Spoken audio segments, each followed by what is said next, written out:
Okay, for this assignment, we're going to be making a postcard similar to this one that we have here. My postcard, as you can see, has pictures in each of the letters representing my hometown, so Abilene. In each letter, I've picked photos that represent Abilene from my perspective. So things like downtown Abilene, things from ACU, because that's the school I went to, all the way to Fort Phantom and the giraffes at the Abilene Zoo. So I want y'all to do something very similar to this with y'all's hometowns as well. So getting started, we can, let me actually just start turning off some of these layers. You can see that I just put different textures and things on here. So y'all can do that if you want. Y'all can make your own. Oh, it froze. Okay, y'all can make your own textures, etc. by using things you can find free textures on websites such as Creative Market, etc. If you have any questions about that, I can definitely send you some links. So I have multiple layers here, multiple folders, and so these are my images. What I've done is first I laid out what I wanted my type with my Abilene to look like. I have these blue lines, these guides that I pulled over from the rulers. I have those to show me where the actual postcard would be. So I have it to where it would cut to this blue line. Next, I found all of the images that I wanted. So I found all of these pictures. I even have extras. And I put them all in here. So here, let's see. I put them all in here like this, just so I could manipulate them and move them around and all of that. So you can see that I have multiple files with all of this information in it. For this project, it's fairly simple. Once you get the hang of it, you will be just taking the selection of the letter and making a mask, which is what you can see here to the right of my images. And once you have those masked, you can actually click on the link right here, the lock right here, and you can adjust their placement with your arrow keys. So you can see how I can just shift this one around. It's really great for that sake. Otherwise, it would move the entire masked object if you left it locked. So it's really easy. The way masks work is kind of like you are hiding the rest of the image, as if we had a piece of paper with a letter such as this E cut out of it, and we laid that piece of paper on top of the full image, and then we can shift that piece of paper around to figure out where we want it to lay, so what part of the image actually shows through it. That's pretty much exactly what we'll be doing with this masking technique.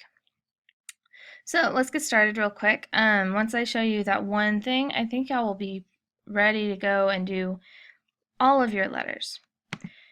So we have these images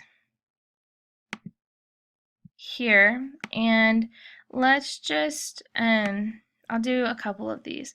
So with my move tool, I'm going to just move this image and then transform it by turning it, etc. I know that this is where about my letters are. I'm going to turn them on real quick. You can see how it lines up, and I have my image still selected, so I can move this to wherever I need it to be. I like the idea of getting a good amount of this information in the letter B. So maybe here, maybe I can do something like that. Now I'm going to select the layer that actually has the that actually has the type on it. And I'm going to use my magic wand tool, select that letter B, and hide the letter, the layer that has the type on it for a moment. Come back down here and select my photo.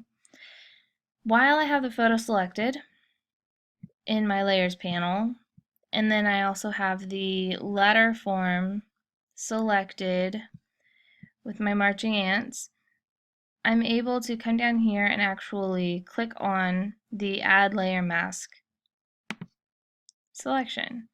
And that's all it really takes. As you can see, we've already created the mask for that, and we can go on to the next one just as easy. So let's say that we want to do this all again. Pull this down here, and we can, sorry, my phone started ringing. We can pull this down here, and again, edit, free transform, or Command Control T. Turn this however we'd like it to be. Come back up here, turn on our letters, and select, see what I did? I didn't select the layers 13 before I did that.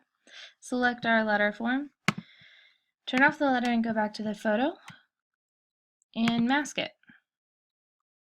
So I don't like the placement of this one. I can unlink it and actually nudge the layer over, but if you can see, my layer mask is what's selected, so I need to make sure I select my image, and then I can move it. So if I wanted it to have a little more asymmetrical, I can. Okay, so once you do that for all of your letters, you can then start playing with the idea of your background and your secondary text. So I put a simple blue background in here first, and then I decided I wanted it to say, "Greetings from." Honestly, we've actually been recently renamed here in Abilene as the storybook capital of Texas.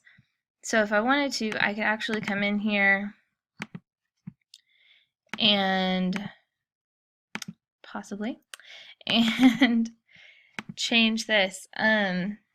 This font is actually no longer on my computer, so I won't adjust it right now. I'll have to go find that font, which is what these symbols actually are representing for me right here. So I can take this text and I can actually adjust it, and I like to move all of it even. I can just drop it down here, etc. Make it free transform. Free transform it by hitting Command T and then turning it. Any of the above. So make sure that whatever you put on yours as your secondary text, that you adjust it accordingly. Okay, so I've added some secondary text. Now there's all sorts of things I could do. I could do this cool starburst pattern. All I did for this was I used my polygonal lasso tool and made a selection with it, and I filled it in with the paint bucket tool. I could add some stripes.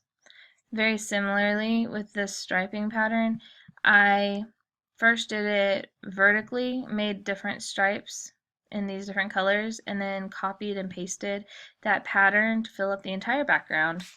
And then I free transformed it and turned it to where it was at an angle, and I made this pattern larger to fill up the entire card. Once I did that, I then selected my types, and I erased that striping pattern from them. So that's something else you can do. I just put a glow on this one, which was kind of interesting. I did it with this weird pattern back here in the background. I just used the shape tools to create a pattern, and I used the blending modes, which you can find up here, dropped the opacity and made it an overlay blending mode. So then the colors interacted. So you can see that little light green area there. So there are countless things you can do in this project, and it's all your creative freedom and up to you. So once you get there, once you get all of your letters formed with the photos within them, you are able to make this card your own and make it really fun. One thing to note when choosing your font for this assignment would be that you want to make sure you're choosing one that is wider and has large areas to fill with the image, because something that is this thin would not have made for a good font for my Abilene, because you wouldn't have been able to see much of the picture. So that's the only thing really to keep in mind in this assignment. Otherwise, have fun. Let me know if you need any help. If you want to find any textures like this of this picture of a stone, it's really interesting. It's just a texture of a rock.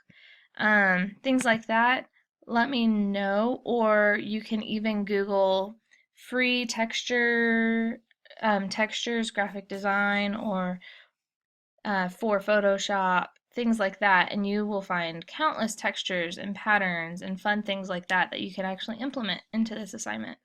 So have fun and let me know if I can do anything to help y'all out. Thanks so much.